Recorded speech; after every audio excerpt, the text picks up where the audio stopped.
Welcome to the Rimworld mod rundown. We'll be taking a quick look at what you can expect to see from ReBuild, doors and corners. For starters, you'll need to own the additional workshop content, vanilla expanded framework and harmony. Whilst not required, this mod does have interactions with the anomaly DLC, vanilla ideology expanded, Sophion style, and vanilla temperature expanded. A new Helixium mod to cover. ReBuild is here to round out your structure options when building your colony, adding in new textures, a few quality of life tweaks, glass as a building material, new wall types, wall reinforcements, new flooring additions, fireplaces and wider doors. Well worth saying at the top of this video, if you use perspective doors, door clearance, don't block door or silent doors, you'll likely want to disable them in your mod list, as ReBuild includes their features as standard. Whilst it's unlikely to make your game explode, the less conflicts or duplicate operations in your mod list, the better. First, let's cover the settings added with this mod, the things that you can say yes or no to. At the top of the list is secure security doors. This is here for the doors added by Anomaly that would just open freely for shades and revenants, letting them wander around your base. Ticking this box is obviously going to change the game balance, but it also means these doors make infinitely more sense and stay shut to keep the threats out. That's right, security. So what's the point in having it if we're not going to fucking use it? Seamless wall lamps are a replacement to your standard wall lamp. If you turn this option off, you'll need to restart the game for it to take effect. A normal wall lamp costs 15 steel and always has the standard metal frame attaching it to a surface. Seamless wall lamps split this material cost between its shroud, costing 5, and the steel for the lamp itself, costing 10. If you make a steel seamless wall lamp, it will cost exactly the same as in vanilla. It just looks flush with the wall. Details like this are likely to be lost if you aren't using a mod like Camera Plus, because the vanilla values for zoom are a little hamstrung at times. Wall armor health plays into the new structure, allowing you to change its base health. This is the value for a standard steel wall armor, so if you crank it up all the way to the max value of 1000, it will also be dramatically buffing the uranium and plasteel options. Equally, if you don't want wall armor to be too strong, you can drop it down to its lowest value of 100. Good luck getting it to settle at any value in between that using the slider though.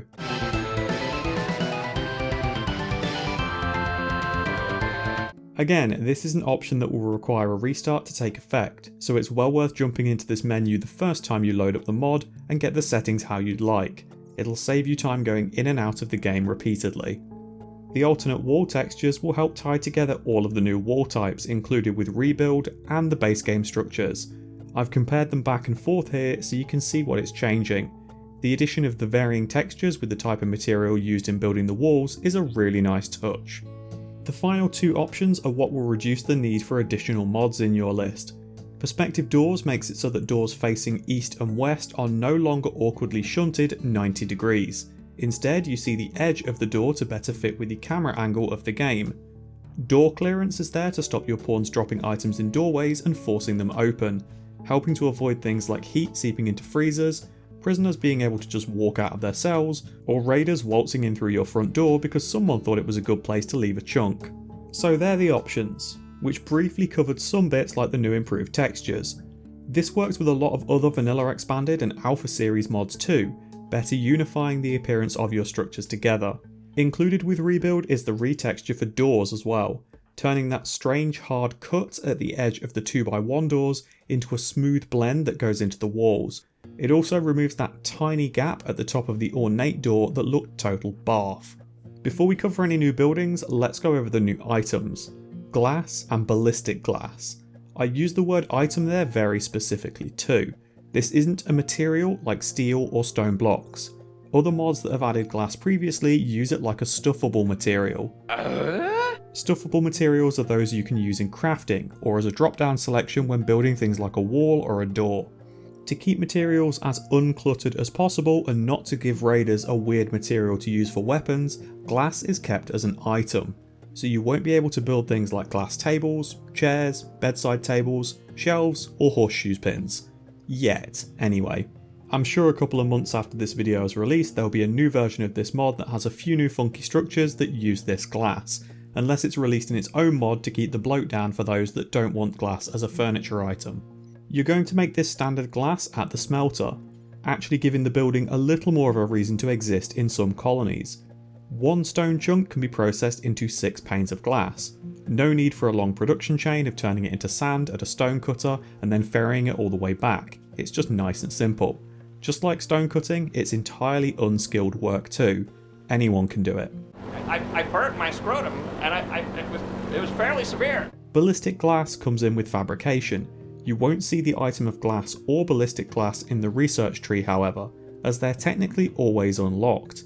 They're just hiding inside the fabrication bench, like the ability to make components. If you can somehow get your hands on one of these benches before you've unlocked the tech, you will still be able to make it. Ballistic glass takes 1 stone chunk and combines it with 5 plasteel to make 3 sheets of reinforced glass, giving you the beauty of windows without the security risk. So those are your new items. Let's do the new structures. Rustic walls are an option if you're short on materials, time, or both. For the sake of comparison, we'll go by steel when talking about these walls, as it's the most core material in terms of its impact on structure statistics. It's sacrificing 1/3 of the HP of a normal wall and halving psi focus bonus for meditation, whilst also upping the flammability by 20%. But it only costs 3 materials compared to the 5 of a normal wall, and it's built faster too. If you really need to get some obstructions down to funnel enemies into a choke point, or to ensure that you're safe from manhunter packs, this is easy and affordable, but maybe not a permanent solution. What do you think of the house that Love built? Oh, shoot. Ornate walls are here to gobble up all of your colony's valuable resources, skyrocket your wealth, and keep that noble pawn with a superiority complex happy. Costing 12 of your material of choice and requiring 2 gold per piece, it has the same HP and flammability as a normal wall, with the additional base beauty of 4 and a bonus to meditation psi focus, landing it at 32% per day. This wall will see a huge bonus to being made out of a material like gold, silver, or jade, as it's multiplying the already high base beauty. Obviously gold and silver are going to be extortionate to use and make a large room, but jade is entirely viable, making it a perfect choice for your temples or throne rooms. These walls will take twice as long to build as a normal one, so expect any made with a complex material to require significant amounts of labour to complete. Clerestory walls are by far the most fancy sounding in the entire mod. They're walls with a window at the top, providing a good chunk of strength from the original wall while still allowing light to pass through in a 5x5 area. This is the first type of wall which is going to use the new item of glass. You have a standard and a reinforced version to choose between, with the standard version of glass walls being unlocked with the electricity research and reinforced glass walls with fabrication. Your standard version has HP equal to a rustic wall with less flammability and a much lower meditation focus bonus, costing 3 of your building material of preference and 2 standard glass. Each stone chunk will give you enough materials to produce 3 of these. Walls that feature glass come with some unique features and applications. They do not block light and allow a pawn to refill their outdoor need while standing next to them. This allows you to do things like grow plants inside with greenhouses that are fully roofed, so you can have electrical appliances managing the temperature for a year-round growth, regardless of the biome, without the need for an expensive sun lamp. The reinforced clerestory wall works exactly the same, without the sacrifice to its HP, making it as sturdy as a standard wall made from base material. Each wall will use 2 ballistic glass, meaning a single craft of it will get you 1.5 of these walls, so consider carefully if you actually need the HP on these walls, as they're costing you a good amount of plasteel if you want to use them in abundance. If it's only going to be for a growing room somewhere in the corner of your base, does it really need to be reinforced, or will standard glass do the job perfectly well? Next are the full glass walls and their reinforced version. Unlike the other walls you can build, these require brick or metal to construct. Wood simply isn't a sturdy enough material to support the panes. Whilst they're just as strong as a clerestory wall, they have even less flammability, a higher meditation gain and a larger AoE for the lighting effect, impacting a 7x7 area, minus the corners. This comes at the cost of requiring twice the amount of glass, with the benefit of needing less metal or stone.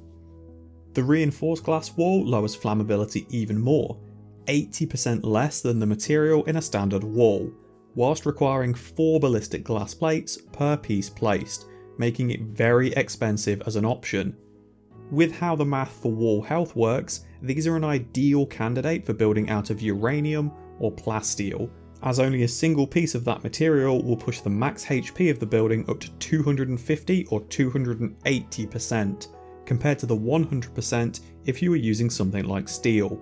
Of course, if you're using these to give bedrooms a little more natural beauty, things like marble will work really well, and still provide a minor boost to the HP. No penetration. In terms of defences, now we've got wall armour, coming in with the fabrication research. I mentioned at the top of this video that you can adjust the value of this structure's HP as you see fit in the options. By default, steel wall armour sits at 500 HP, costing 15 of your material of choice and 10 steel to build. This needs an impassable wall as a foundation to be placed, so no nonsense like throwing this over the top of a fence. Plasteel is going to push this up to a whopping 1400 HP, but I'd honestly say the best application of this is if you're using Anomaly. Bioferrite doubles the HP of the wall armour without any of the negatives for beauty, and it gives you a use for the piles and piles of the stuff that you normally end up sitting on. Yes, it'll take a considerable amount more work to actually build it, but by the time you're placing these in your defensive line, you likely have already built the majority of your fortification anyway, meaning the builders are twiddling their thumbs and itching for a large project to keep them occupied. Moving on from walls, you've now got the new doors too. They'll be unlocked with the corresponding research that their counterparts are, so you don't need to complete any new projects for these additions. You'll have options for double doors in both standard and automatic varieties. Whilst these cost twice the amount of material as a normal 1x1 door, they don't have twice the health to go with it. So ideally you don't want to be using 2x1 doors to try and keep enemies out, because it'll allow for more attacks to land on it whilst providing no additional strength. They're more of a decorative option for hallways or entrances into larger rooms. The normal glass auto door has half the health of a standard auto door, and is purely cosmetic in its glass appearance. It doesn't allow light to pass through. The upside of this door is the potential saving in resources. It costs 25 metal, wood or stone, 5 glass and 2 components, compared to a normal auto door's 25 metal, 40 steel and 2 components. So if these doors are purely needed for speed and insulation, not defense, you can potentially save yourself a good amount of steel at the cost of a single chunk of stone instead. The reinforced glass auto door has the same health as a standard auto door, swapping out the need for 5 panes of normal glass for 5 ballistic instead. At this point, because of the cost of using plasteel to make ballistic glass, you'll likely build the door itself with plasteel anyway, and the resources probably aren't going to be a problem for your colony. So it's more down to the aesthetic of a futuristic spacey looking glass door rather than using a standard auto door. You also have options for a larger ornate door, which covers 3x1 rather than 2x1, making it much easier to work with standard Rimworld logic, as odd number grids are normally easier to use rather than even. It doesn't cost that much extra to build and does come in with additional health, making it pretty viable. There is also a similar option for the security door, going from 50 plasteel and 2 components to 75 plasteel and 3 components, for an additional 200 HP of strength. For that cost to be considered equal, the door should be sitting on around 1200 hit points instead, because as it stands, those extra materials you've thrown at it are only getting half the efficiency that they would in a 2x1 door, meaning if you're building a lot of these doors to try and airlock a corridor, you get more bang for your buck using a standard security door. Onto the new floors. Now you've got a fine wood floor to round out the options of fine flooring for royal or impressive rooms, meaning you're no longer limited to growing massive fields of cotton to provide carpets, or hacking down entire mountains to make fine tiles. Whilst wood might arguably be the easiest option to go for, it's also the least beautiful out of all of the fine floors, with tiles sitting at 3, provided they're not made of marble, carpets at 4, and wood only having 2 beauty. It does make it an easy option for a tribal colony start, however, that wants a large boost to ritual quality, provided you're living in a forest biome of some description. Next up are the grate and studded tile options, available once smithing has been researched. There are also sterile versions of these tiles that come in alongside the sterile materials research. Again, using steel as a standard material for comparison, a vanilla tile will cost you 7 steel, clean in 60% of the time of a wooden floor, and provide a 0.2 bonus to a sterile environment. The studded tile follows this same logic, with it providing a more spacey aesthetic, ideal if you're using something like SOS2. Then you've got the grate option, which is cheaper to build at just 4 steel, with the same sterile bonus and an even quicker cleaning time, allowing pawns to simply kick trash between the grates and make it a problem for their future self. Whilst at time of recording, there is no downside to this grate, I might have ruined it for all of you by suggesting a move speed penalty to balance it out, as pawns would need to walk a little more carefully to avoid tripping on the slats. Of course that suggestion may be ignored, in which case, hail to the grate, for it is king. Sterile tiles follow exactly the same logic as these normal tiles. 3 steel and 12 silver for the normal and studded variants, with a 0.6 cleanliness and faster cleaning, with the grate costing only 2 steel, 8 silver and requiring even less time to clean, making it an even cheaper option to get yourself a fully buffed hospital. If you're using these grates, the floor lamp will be something that fits perfectly with the aesthetic, allowing you to illuminate corridors and awkward rooms at a nice even distance regardless of doorways, corners or intersections. If, like me, you normally end up getting a little overly obsessed with making lighting somehow symmetrical across the whole base and drive yourself slightly mad in the process, this is the building solution for you. And finally, you've got the fireplaces, unlocked via stonecutting research, coming in with 2 varieties, standalone for something that acts a little closer to a workbench in its placement, or a wall mounted for a more traditional fireplace look. These give off a large amount of heat and light, so they're really beneficial for making homes in cold biomes that look warm and toasty.